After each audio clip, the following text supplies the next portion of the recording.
राधे राधे दोस्तों। आज मैं आपको एक बहुत अच्छी कहानी सुनाने जा रही हूँ। अगर आपको मेरी कहानी अच्छी लगे तो मेरे चैनल को लाइक, सब्सक्राइब और शेयर जरूर करें। एक गांव के बाहर एक शिव मंदिर था जिसमें एक वृद्ध पुजारी रहते थे। एक दिन एक गरीब ने नन्हे बालक को मंदिर के सामने छोड़ दिया था। बहुत खोजने पर भी पुजारी जी को बालक के परिवार का कुछ भी पता नहीं चला। जब गांव का कोई भी व्यक्ति उस बालक का लालन पालन करने को तैयार न हुआ तो पुजारी जी ने भगवान शिव की इच्छा समझकर उसे अपने पास रख लिया। पुजारी ने उसका नाम माधव रख दिया। गांव के श्रद्धालु भक्तों से जो कुछ प्राप्त होता उसी से भगवान शिव के पुजारी और बालव माधव का गुजारा चलता था। यदि किसी दिन कम भी पड़ता तो पुजारी जी भगवान को भोग लगाकर बचा हुआ बालक माधव को दे देते और स्वयं गंगा जल पीकर रह जाते। धीरे धीरे माधव बड़ा होने लगा और अब वह पुजारी जी के कामों में हाथ बटाने लगा था।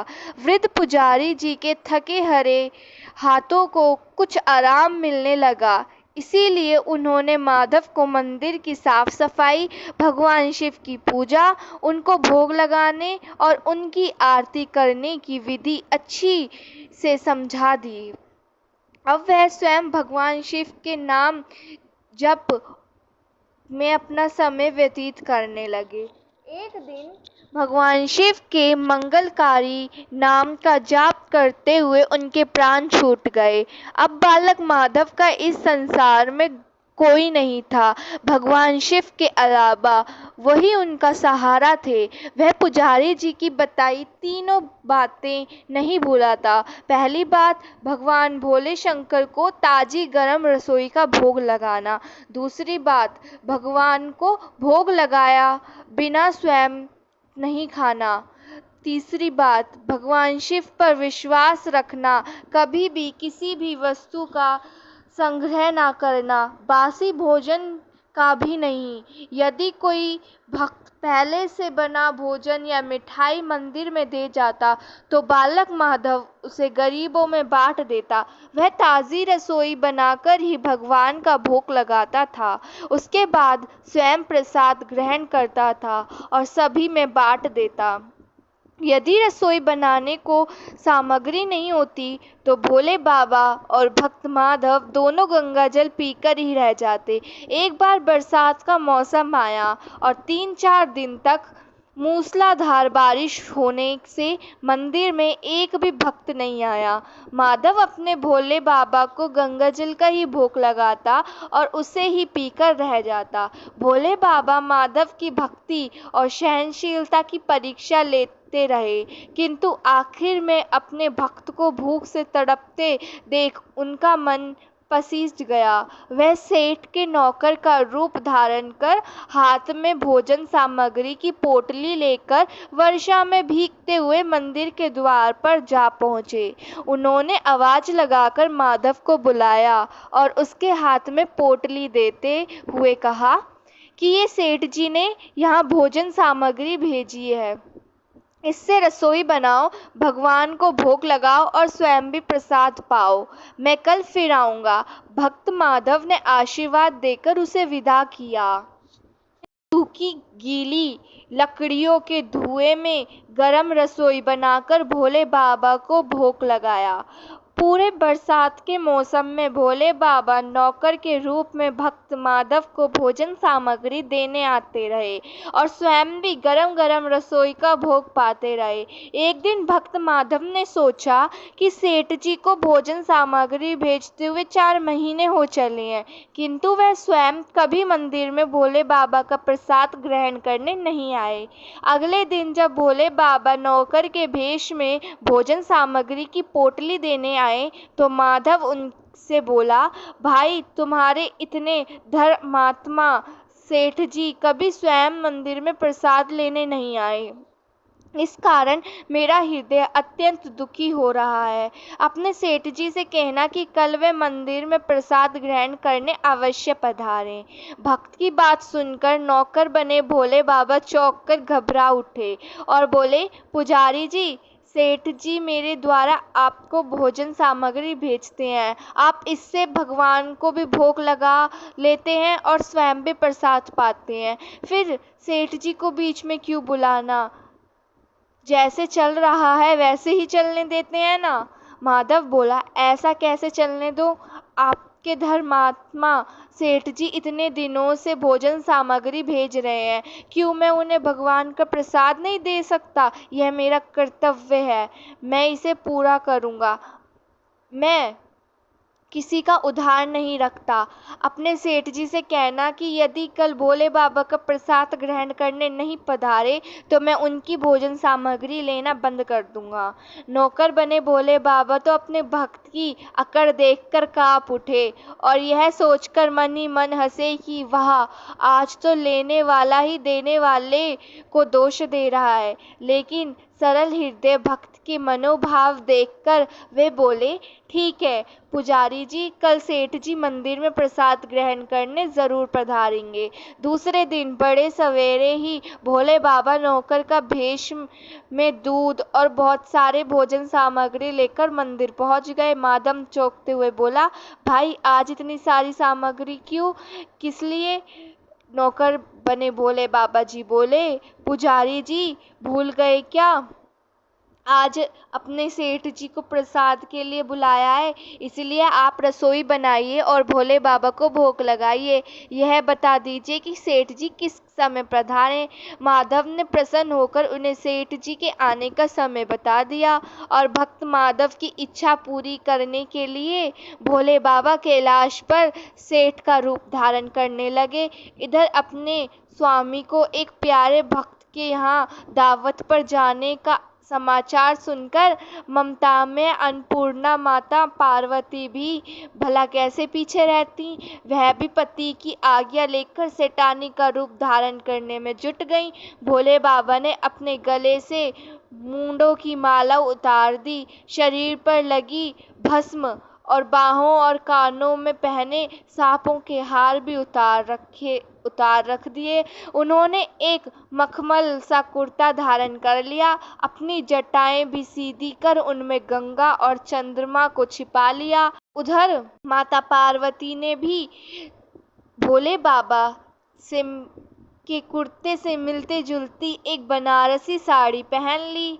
उसके साथ ही उनमें सोने चांदी और हीरे के जगमगाते हुए आभूषण भी धारण किए। भगवान गौरी शंकर सेठ सेठानी का रूप धारण कर कैलाश से अपने भक्त के यहाँ दावत के लिए चल पड़े। भक्त माधव आज सुबह से ही सेठ जी के स्वागत में तरह तरह के पकवान बनाने में जुटा हुआ था। वह अपने भोले बाबा का भोग तो चलते फिरते बना लेता था, किंतु आज उसे कई महीनों से भगवान को भोग लगाने के लिए भोजन भेजने वाले सेठ जी की जो भगत प्रसाद जो उन्हें खिलाना था, अतः आज उसने भोजन बनाने में अपनी सारी पाक कला झोंक डाली थी। उसने सेठ जी द्वारा भेजे हुए चावल धोकर खीर बनाई और तरह तरह के पकवान भी बनाए। रसोई बनाकर भक्त माधव स्नान करने चल दिए ताकि स्वच्छ वस्त्र पहनकर भोले बाबा को भोग लगा सकें और सेठ जी को उनका प्रसाद खिला सकें। जब भक्त माधव स्नान करके लौटा तो देखा सेठ जी प्रसाद ग्रहण करने के लिए स्वयं तो आ ही हैं, साथ में अपनी सेठानी जी को भी लाए हैं। माधव ने झट से दोनों से राम राम की, उन्हें आसन देकर बैठने को कहा और बोले, मैं अभी भगवान को भोग लगा कर आता हूँ, फिर आपको प्रसाद परोसूंगा। भाव के भूखे भोले बाबा से भूख सहन नहीं हो पा रही थी, इसलिए वे बोले, पुजारी जी भगवान को जल्दी से भोग लगाइए, मुझसे भूख सहन नहीं होती। माधव बोला, सेठ जी भूख तो मुझे भी बड़े जोर से लगी है, किंतु मैं अपनी भूख के कारण भगवान को भोग लगाना नहीं भूलता। यदि दुनिया के सारे लोग इसी तरह अपनी भूख के लिए भगवान को भोग लगाना भूल जाएंगे तो भगवान तो भूखे ही रह जाएंगे। सेठ जी बने भोले बाबा एक पत्तल उठाए उठाते हुए बोले, पुजारी जी आप भोग लगाइए, इधर मैं पत्तल परोस लेता हूँ, मुझसे भूख सहन नहीं हो पा रही। भक्त माधव और आपको पेट भरकर भोजन करवाता हूँ। सेठ बने शिवजी जी को डांट कर चुप कराकर अपने आसन पर बैठा दिया। सेठानी बनी पार्वती जी उनकी यह दशा देखकर बड़ी मुश्किल से अपनी हंसी रोक पा रही थी, लेकिन जैसे ही भक्त माधव पत्तल में सामग्री लेकर भगवान को भोग लगाने मंदिर में गया, भगवान शिव पार्वती जी को मौन रहने का संकेत करके चुपके चुपके पैर रखते हुए रसोई में पहुंच गए और उन्होंने एक एक व्यंजन उठाकर चखना शुरू कर दिया। भोले बाबा तो प्रसाद को देखते ही हैरान रह गए। खीर में चीनी की जगह नमक भरा हुआ था, सब्जी में चीनी भरी हुई थी। जैसे ही भोले बाबा ने रोटी का एक टुकड़ा तोड़कर मुंह में डाला, वह सीसी करने लगे, क्योंकि रोटी में मिर्च भरी हुई थी। वह सीसी करते हुए उल्टे पैर भाग आए और अपने आसन पर जा बैठे। माँ पार्वती अपने स्वामी की यह हालत देखकर खिलखिला कर हंस पड़ी। इससे पहले कि भोले बाबा पार्वती जी से कुछ कह पाते, भगत माधव आ गए थे। भगवान शिव को भोग लगाकर रसोई में वह भोग लेकर शिवजी जी को परोसने लगे। फिर सेठ जी के सामने पत्तल परोस के बाद में हाथ जोड़कर बोले, सेठ जी अब आप भी जी भरकर प्रसाद ग्रहण करें। भोले बाबा तो अभी अभी भक्ति से भी जोरदार उसके हाथ की बनी हुई रसोई चख चुके थे। भोजन करने की बात सुनकर उनके पसीने छूटने लगे। वह कभी माधव का तो कभी पार्वती का मुंह देखने लगते। माधव को सेठ जी की ढील बर्दाश्त नहीं हुई और बोले, सेठ जी अब क्या हो गया आपको? अभी अभी तो इतने उतावले हो रहे थे, अब आप भोजन क्यों नहीं करते हैं? तभी तो माता जी प्रसाद ग्रहण करेगी और फिर मैं प्रसाद पाऊंगा। माधव की ललकार सुनकर भोले बाबा ने चुपचाप खीर का कुल्हड़ उठाया और सारी नमकीन खीर गट-गट पी गए। कुल्हड़ खाली होने की देर थी कि माधव ने उसे झट से भर दिया। अपने प्रिय भक्त के हाथों से परोसे हुए भोग में भगवान को जो दुगना स्वाद आ रहा था, माधव खीर परोसता गया और भोले बाबा पीते गए। माता पार्वती भक्त और भगवान दोनों के प्रेम को देखकर मंत्रमुग्ध हो रही थीं। जब सारी रसोई समाप्त हो गई तो भगवान ने एक जोर की डकार ली। माधव को होश आया और वह बोला, वाह सेठ जी वाह, मैं ही बावला था जो इतनी थोड़ी सी रसोई बनाई। मुझे पता होता कि आपको प्रसाद ग्रहण करना इतना अच्छा लगता है तो मैं ज़्यादा ही बनाता। भोले बाबा अपने पेट पर हाथ फेरते हुए सेठानी बनी पार्वती जी की ओर देखकर मुस्कुराते हुए बोले, पुजारी जी मैं इतना रोज खा नहीं पाता हूँ, किंतु आज प्रसाद इतना स्वादिष्ट बना था कि अपने परवश नहीं रहा और खाता ही चला गया। किंतु तभी माधव रुआसा होकर बोला, सेठ जी वह तो आपने ठीक किया, लेकिन सेठानी जी तो भूखी रह गईं।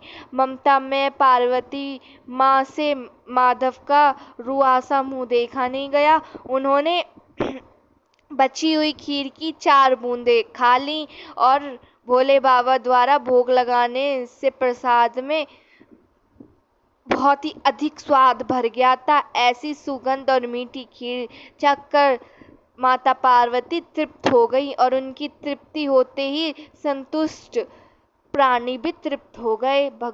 भक्त माधव बोला, सेठ जी आपने और माता ने प्रसाद ग्रहण कर लिया, इससे मुझे अत्यंत संतोष हुआ है।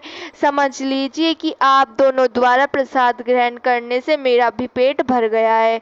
मेरी तो वैसे भी महीने में 4-4 एकादशी हो जाती है, किंतु मैं भी एक दाना ले ही लेता हूँ, जिससे कि भोले बाबा के प्रसाद का आनंद उठा लूं। यह कहकर जैसे ही माधव ने खीर के पत्तल में से लगा चावल का एक दाना उठाकर अपने मुंह में डाला, उसकी जन्म जन्मांतर की भूख प्यास मिट गई, समस्त इच्छाओं की तृप्ति हो गई। उसके ज्ञान के नेत्र खुल गए और उसने देखा कि उसके सम्मुख त्रिलोक के नाथ भगवान शंकर, जगत जननी माता पार्वती आशीर्वाद की मुद्रा में मुस्कुराते हुए खड़े हैं। माधव दौड़कर उनके चरणों में गिर पड़ा और बोला, भोले बाबा, आज मैं आपके दर्शन पाकर धन्य हो गया। धन्यवाद।